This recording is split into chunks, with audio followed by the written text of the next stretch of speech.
நான் முதல்ல இனியன் ராபர்ட் அவர்கள்ட்ட இருந்து. இனியன் ராபர்ட், எல்லாம் சுபம் சுமூகம் அப்படின்னு போயிட்டுருக்கோன்னு பார்த்தா தாவேக்காவுக்கு இளைஞர்களின் ஆதரவு இருக்கிறது, எங்களுக்கு 25 இடங்கள் பத்தாது அப்படின்னு கிரிஷ் சோடங்கர் பேசுகிறாரு. ஸோ இழுபறிய இங்கே திமுக கூட்டணியில் காங்கிரஸ் உருவாக்குதோ? இல்ல சார், அப்படி நீங்க பார்க்க வேணான்றதா என்னோட பாயிண்ட். எல்லா கட்சிக்குமே ஒரு ஒரு ஆசை இருக்கும், ஒரு ஆஸ்பிரேஷன்ஸ் இருக்கும். கொடுக்குற தொகுதியை விட கொஞ்சம் அதிகமா கொடுத்தா நல்லா தான் இருக்கும் அப்படிங்கிற மாதிரியான ஒரு பார்வையில திரு கிரீஷ் சோடங்கர் அவர்கள் கருத்தை பதிவு பண்ணியிருக்கிறாரு. அண்ட் அதே மாதிரி தாவேக்காவுக்கு ஒரு இளைஞர் பட்டாளம் ஒரு ஆதரவு கூடியிருக்கின்ற கருத்தையும் யாரும் இங்க மறுக்கல. நம்ம பாக்குறோம்ல, நம்ம இந்த விஷுவல்ஸ் எல்லாம் பார்க்கும்போது டிவிக்கு யார் போறான்றதை நம்ம அக்னாலேஜ் பண்ண முடியும். அதை இங்க மாத்தியோ யாரும் இங்க போய் சொல்றதுக்கும் இடம் இல்லை. ஆனா இதெல்லாம் வச்சு திமுகவிடம் காங்கிரஸ் பேரம் பேசுகிறதுன்னு ஒரு கருத்து இருக்குல்ல, அததான் நீங்க மீன் பண்றீங்க, நான் புரிஞ்சுக்கிறேன். அந்த மாதிரி எந்த விதமான தகவலும் கிடையாது. இந்த நிமிடம் வரைக்கும் நாங்க இந்தியா கூட்டணிக்குள்ளதான் இருக்கிறோம். எங்களுக்கு அஸ்பிரேஷன்ஸ் இருக்கு, எங்களுக்கு லாங்கர் டேர்ம் ஒரு தொலைநோக்கு பார்வையில எங்களுக்கு ஆட்சி அதிகாரத்தில் பங்கு என்ற ஒரு பெரிய ஒரு ஆசை இருக்கு. ஆனா அதை இப்ப பேச முடியுமான அடுத்த ஒரு பெரிய கேள்வி இருக்கு. அதே மாதிரி சீட் ஷேரிங், சீட்டுகள் அதிகமா வேணுன்றது காங்கிரஸ் கட்சியினுடைய கோரிக்கை. அதை இரண்டு கட்சிக்கும் அறிவாலயத்தில் உட்கார்ந்து பேசி அதை எப்படி சுமூகமா முடிக்க முடியுன்றத ஒரு முடிவு வருவாங்க. அவ்வளவுதானே தவிர இதனால டிவிக்கு கூட போயிருவாங்க, அங்க பேச்சுவார்த்தை இன்னைக்கு வரைக்கும் சார் இல்ல. இது 1 2 கிடையாது. தொடர்ந்து அவர் எங்களுடைய பலம் என்னன்றது தாவேகாவுக்கு தெரியுது, திமுகவுக்கு தெரியல அப்படின்றதும், திமுக கூட்டணியில் இருக்கவங்க விஜயுடைய செல்வாக்கை ஏத்துக்கிட்டாங்களா? அப்ப நீங்க பேசுறது கூட்டணிக்கு முரணா இல்ல? செல்வ பெருந்தகை பேசுற டோனும் கிரிஷ் சோடங்கர் பேசுற டோனும் ஒன்னா இருக்கா?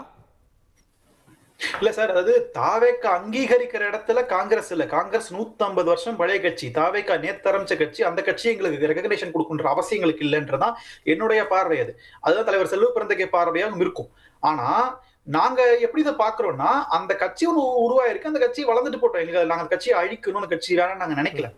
ஆனா இப்போதைக்கு நாங்க திமுக டிராவல் பண்றோம். எங்களுக்கு இவங்களுக்கு சுமூகமா இருக்கு, எந்த பிரச்சனையும் கிடையாது. இல்ல சுமூகமா இருக்குன்னா தொகுதி பங்கீடு இப்ப முடிஞ்சிருக்கணும். இன்று போய் நாளை வருக, நாளை வர்றீங்க, இன்னும் 2 நாள் தான் இருக்கு. இப்போ உங்களுக்கு மாநிலங்களவை இடம் இருக்குன்னா 5ஆம் தேதிக்குள்ள முடிவு சொல்லி ஆகணும். சார், நீங்க 2006ல இருந்து எலெக்ஷன் எடுத்து பாருங்க. திமுக காங்கிரஸ் கூட்டணி பேச்சுவார்த்தை இதே பேட்டர்ன்ல தான் இருந்திருக்கு. ஒரு முறை கூட பேட்டர்ன் மாறி எல்லாம் இல்ல. எப்பவுமே பிப்ரவரி 15க்கு மேலதான் பேச்சுவார்த்தை ஆரம்பிப்பாங்க. ஆனா ஊடகங்கள் என்ன பண்ணாங்கன்னா, டிசம்பர் மாசமே ஆரம்பிச்சுட்டாங்க. நீங்க ஐவர் குழு போட்டுட்டீங்க, ஏன் இன்னும் பேச்சுவார்த்தை ஆரம்பிக்கின்ற கேள்வியை ஊடகங்கள் தான் எழுப்புறாங்க. ஆனா அன்னைக்கே நான் சொன்னேன், என்ன சொன்னேன்னா, பிப்ரவரி 15க்கு மேலதான் பேச்சுவார்த்தை ஆரம்பிப்பாங்கன்னு சொன்னேன். அதே மாதிரி ஒரு 4 கட்ட பேச்சுவார்த்தைக்கு போவாங்க. காங்கிரஸ் தானே குழு போட்டது. திமுக குழு 2 மாசத்துக்கு முன்னாடியே குழு போட்டுட்டு எப்ப எங்களை கூப்பிடுவீங்கன்னா அதோட நோக்கம் என்ன?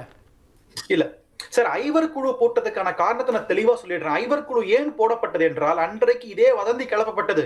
காங்கிரஸ் தாவேக்கா கூட போதான் விஜய் பல ஊர்ல மாநாடு போறாரா, ராகுல் காந்தி வர போறாரா. இந்த வதந்திகளுக்கு முற்றுப்புள்ளி வைப்பதற்கு தான் ஐவர் குழு போட்டுறாங்க. அது சீட் ஷேரிங் உடனடியா பேசிடுன்றதுக்கு டிஎம்கே ரெடியா இல்லையே. அப்பதான் பிஎல்ஏ கூட்டங்களை கூட்டிட்டு இருந்தாங்க. எப்படி டிசம்பர் மாசமே நீங்க பேச முடியும்? 2 கட்சிகளும் பிப்ரவரி 15க்கு மேலதான் ஆரம்பிச்சாங்க. இதை நான் அப்பவே ப்ரெடிக்ட் பண்ண நான். இன்னைக்கு அதே தகுந்த மாதிரி பேச்சுவார்த்தை போயிட்டு இருக்கு. இன்னைக்கு 2 கட்டம் முடிஞ்சிருக்கு. அநேகமாக 3ஆவது கட்டத்துல நிச்சயமாக எவ்வளவு சீட்டுகள் காங்கிரஸ் அடுத்த கட்டம் இல்ல. இது இதோடு மட்டும் இல்லாம எல்லாம் வரக்கூடிய செய்திகள் இல்ல ராகுல் காந்தியும் ஆதவ அர்ஜுனாவும் சந்திக்க போறாங்க, பேச போறாங்கன்னு எல்லாமே சமூக வலைத்தளத்தில் வர்றதா? அதுக்கு ஆதாரம் இருக்கானா? இல்ல. இப்ப நீங்க டிலே பண்றதால இந்த மாதிரி செய்திகள் ரெக்க கட்டி வதந்தியா பரவுதே. இல்ல அது ஆர்கனைஸ்டா திட்டமிட்டு இந்த பொய் செய்தியை பரப்புறாங்கன்னு தான் நான் முதல்ல சொல்றேன். நான் தலைவர் ராகுல் காந்தியும் அல்லது நடிகர் விஜயும் எந்த இடத்துலயும் பேச்சுவார்த்தைக்கான அப்பாயின்மெண்டோ ஸ்கெடியூலோ கொடுக்கல. நீங்க திமுக காங்கிரஸ் கிட்ட பேச்சுவார்த்தை நடக்கு வெளிப்படையா இருக்கு, ரொம்ப டிரான்ஸ்பரண்டா. அறிவாலயத்துக்கு போறாங்க, 4 பேர் போறாங்க, அந்த பக்கத்துல திமுக அமைச்சர்கள் உட்கார்ந்துருக்காங்க, பேசுறாங்க இருக்கு. டிவிக்கே கூட அப்படி திரைமறைவுல காங்கிரஸ் எங்கேயாவது பேச்சுவார்த்தை ஆதாரங்கள் தான் இருக்கு. ஒண்ணுமே கிடையாது. டிவிக்கே கூட கன்சிடரே பண்ணல அந்த கட்சி நாங்க எங்கேயுமே. அப்படி திரைமறைவா பேசுகின்ற அரசியல் நல்ல அரசியலா இருக்க முடியுமா? ஒரு பெரிய கேள்வி இருக்குல்ல. அதை காங்கிரஸ் ஒரு காலமும் பண்ணது. தலைவர் ராகுல் காந்தி புறவாசல் வழியாக பிஜேபி மாதிரி அரசியல் பண்ண தெரிந்தவர் அல்ல. வெளிப்படையாக, நேர்மையாக, நேரடியாக இந்த கூட்டணி டிராவல் பண்றோம், நாங்க கூட தான் போக போறோம்ன்றத வெளிப்படையா பேசுகின்ற தைரியம் உள்ள நபராக தலைவர் ராகுல் காந்தி இருக்காரு. அதனால இன்றைக்கு டிரான்ஸ்பரண்டா நாங்க அறிவாலயத்தை தான் பேசிட்டு இருக்கோமே தவிர பனையூருக்கு நான் யாரும் போல. நாங்க ஓகே கேட்போம். நம்மோடு அரசியல் விமர்சகர் திரு நந்தகுமார் அவர்கள் இணைந்திருக்கிறார். நிகழ்ச்சிக்கு அவரை வரவேற்கிறேன். நான் திரு எம் குமார் அவர்கள்ட்ட, காங்கிரஸ் கேட்பது கூடுதல் சீட்டு மட்டும்தான், கூட்டணி மாற்றம் இல்லை, கட்சி மாற்றம் இல்லை, ஆனால் நீங்களாம் திருச்சி சொல்கிறீங்க அப்படின்ற. இப்போது சகோதரர் ராபர்ட் அவருக்கு நம்பிக்கை இருக்குது. அதில் அவர் கட்சி அது நம்பிக்கை, அது திமுக கூட்டணியோடு இருக்கணும் அப்படிங்கிறதுல அவருக்கு நிறைய நம்பிக்கை இருக்கிறது. நமக்கும் அந்த நம்பிக்கை இருக்குது. அது இருக்கட்டும், அவங்களோட இருந்து பல வருஷம் பயணம் பண்ணியிருக்காங்க, அதில் ஒன்றும் மாற்றுக்கிறது இல்லை. ஆனால் பிரச்சனை எங்கே வருதுன்னா, 80 நாளைக்கு முன்னாலேயே அவங்க குழு அமைத்தாகிவிட்டது. கிரீஷ் ஜோடங்கர் அதுக்கு தலைவர்.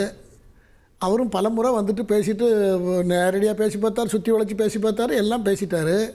இப்போ ஃபைனலாக முந்தா நாள் பேசிவிட்டு ஒரு அதில் இதை கூட எங்களால் இவ்வளோ தான் முடியும்னு கொடுத்து இவங்கள சொல்லி விட்டுட்டாங்க. 25 சீட்டு தான் ஒரு ராஜ்யசபா, அதுக்கு மேலே பேசாதீங்க அப்படிங்கிற மாதிரி இவங்க கொடுத்து விட்டாங்க டிஎம்கே. அவங்க அங்கே போயிட்டு அவங்க என்ன சொல்லிட்டாங்க, அவர் என்ன சொல்ல, ராகுல் காந்திகிட்ட ரிவர்ஸ் கியர் கிடையாது. பழைய ஃபாஸ்ட் ஹிஸ்ட்ரி நீங்கள் பார்த்தீங்கன்னா, அவர் ஒரு முடிவை எடுத்துட்டாருனாக்கா அந்த முடிவை மாற்ற மாட்டார். ராகுல் காந்தியோட நேச்சர். பாருங்க, ராகுல்லாம் பாராட்டுறீங்க. ஆமாம், பாராட்டல. அவர் ஒரு முடிவு எடுத்தாருன்னா அந்த முடிவில் பின்வாங்க போகிறதில்ல. இது வரைக்கும் பல விஷயங்கள் அப்படி நடந்திருக்கிறது. ஆகினால இப்போது இவங்களை பொறுத்தவரையில் 25+1 இவங்களுக்கு அதை உறுதி, இவங்க அதில் மாறாமல் இருக்கிறதுக்குரிய காரணங்களும் இருக்குது. திமுக புதுசாக கட்சியெல்லாம் வந்து புதுசாக கட்சி வந்திருக்கிறது. அது தவிர நம்ம தேமுதிக அகாமடேட் பண்ணி மக்கள் நீதி மையம் வந்திருக்கு. ஓபிஎஸ் அது திமுக கூட வந்திருக்காரு.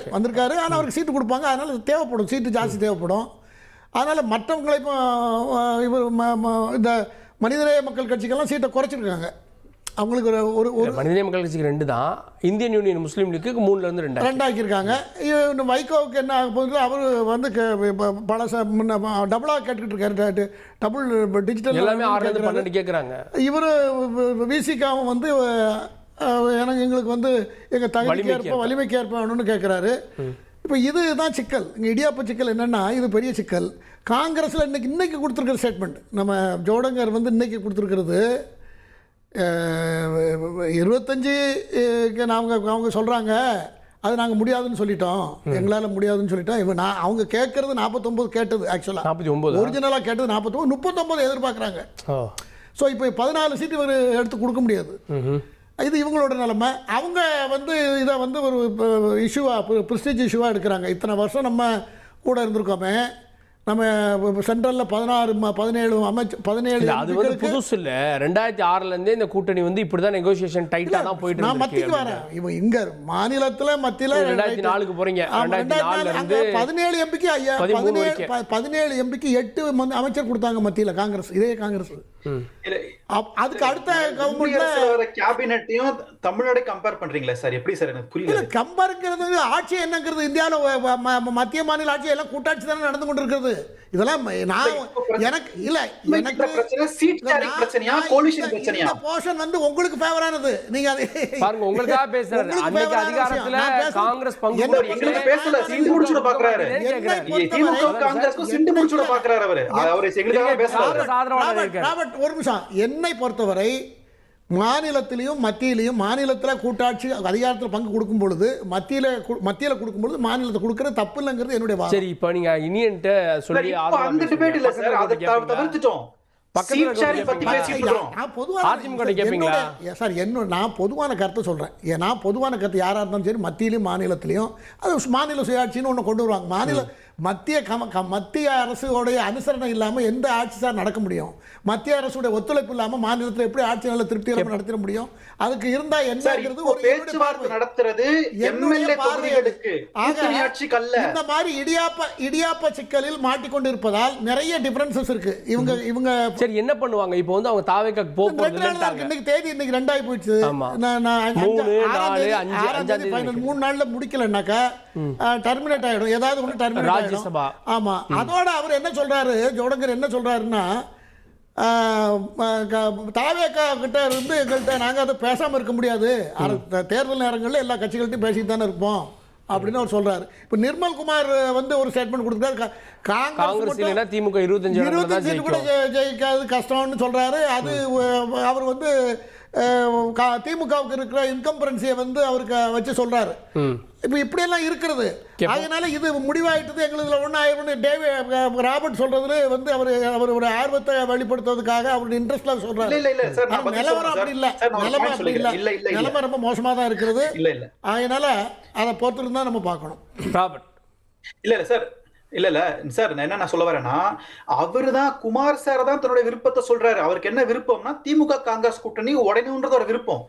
இந்த பேச்சுவார்த்தை, அறிவாளர் நடந்த பேச்சுவார்த்தை என்பது சீட் ஷேரிங்க்கு, அதாவது தமிழ்நாட்டுல சட்டமன்ற தொகுதிகள்ல எத்தனை தொகுதிகள் திமுகவும் காங்கிரசும் போட்டியிட போகுதுன்ற பேச்சுவார்த்தை தானே தவிர கூட்டணி கோலிஷன் கவர்மெண்ட் அந்த டிபேட்டுக்குள்ள இது போகல. அதை திமுக தலைவர் தெளிவா சொல்லிட்டாரு. காங்கிரஸ் ஒரு கேசி வேணுகோபாலும் தெளிவா பதிவு பண்ணிட்டு போயிட்டாரு.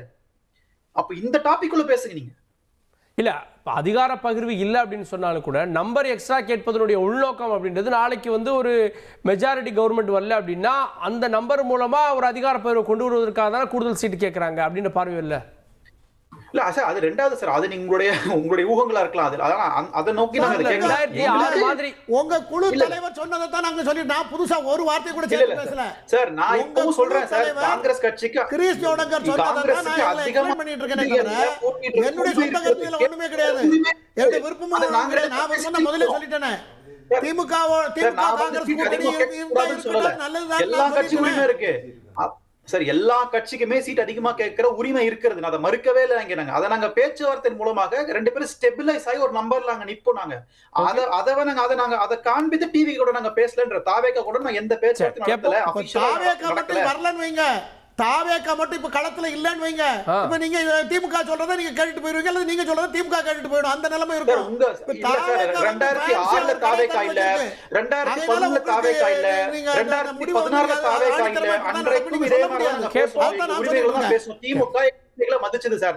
தாவேக்கா இன்னைக்கு வந்து கட்சி சார். நாங்க 3 முறை நான் பாத்துட்டு இருக்கேன் செலக்ஷன் நெகோசியேஷன் சார். நாங்க தாவேக்காவை காமிச்சு நெகோசியேட் பண்ணல. நாங்க எங்களுடைய ஸ்ட்ரென்த் காமிச்சு நெகோசியேட் பண்றோம் நாங்க. ஓகே கேப்போம்.